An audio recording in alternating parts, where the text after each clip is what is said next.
ক্রীড়া উপদেষ্টা যেভাবে সরাসরি ক্রিকেট বোর্ডকে কলঙ্কিত করেছে, ক্রিকেট বোর্ডকে প্রশ্নবিদ্ধ করেছে, আমাদের সেই অনভিজ্ঞ ক্রীড়া উপদেষ্টা সেটা না করলেও পারতেন। এবং তার এই অনভিজ্ঞতার পরিচয়ের মাধ্যমে আজকে আমার ক্রিকেট বোর্ড, আমার ক্রিকেট ক্ষতিগ্রস্ত হয়েছে। এবং আমি আজকে দেখেছেন যে ইতিমধ্যে ক্রিকেট বোর্ডের অনেক ডিরেক্টররা তারা স্বেচ্ছায় পদত্যাগ করছে। এটি কেন?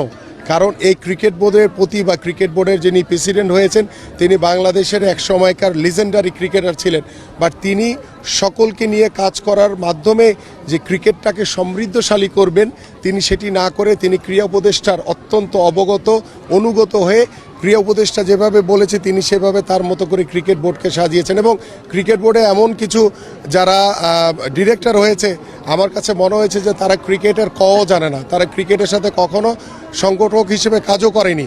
এই রকমের ক্রিকেট বোর্ডের পরিচালকদের দিয়ে কিভাবে আপনি ক্রিকেটকে আগাবেন? আজকে দেখেন ক্রিকেট কূটনীতির মাধ্যমে আমরা যে নিরাপত্তাহীনতায় ভুগছি, আমরা যেই সবার আগে আমার বাংলাদেশকে সেভ করার জন্য, আমার বাংলাদেশের সম্মান ইজ্জতকে রক্ষা করার জন্য আমরা যেই সিদ্ধান্তটি নিয়েছি সেটাকে আমি এবং আমার দেশ সমর্থন করে। কিন্তু আমার ক্রিকেট বোর্ডের ক্রীড়া কূটনীতির মাধ্যমে এই সমস্যাটি হয়তোবা আমরা সমাধান করতে পারতাম।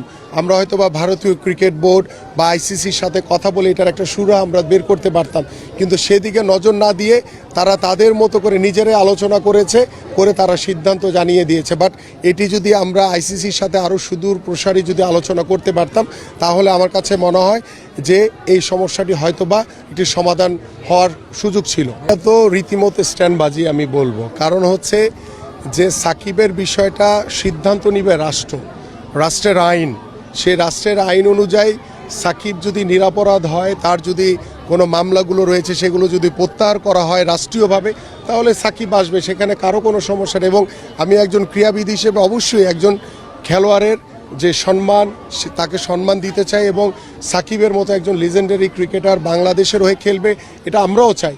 কিন্তু ক্রিকেট বোর্ড বিশ্বকাপ ক্রিকেট খেলতে যাবে না, তাদের হয়তোবা সুদূর প্রসারী যে ক্রিকেট কূটনীতির মাধ্যমে তারা হয়তোবা আমাদের দলকে যে নিরাপত্তার নিশ্চয়তা দেওয়ার কথা ছিল সেটা তারা দিতে পারেনি।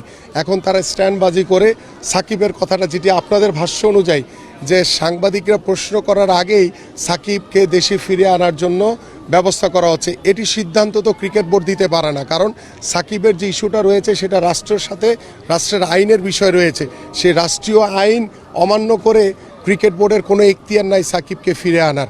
বাট সাকিবের মতো একজন লিজেন্ডারি ক্রিকেটার ফিরে আসুক, অবশ্যই আমরা এটি চাই, কিন্তু সেটিকে আনতে হলে অবশ্যই রাষ্ট্রকে সম্মান দেখিয়ে রাষ্ট্রের যে আইন রয়েছে সে আইনের প্রসিডিওরের ভিতরেই সাকিবকে ফিরিয়ে আনতে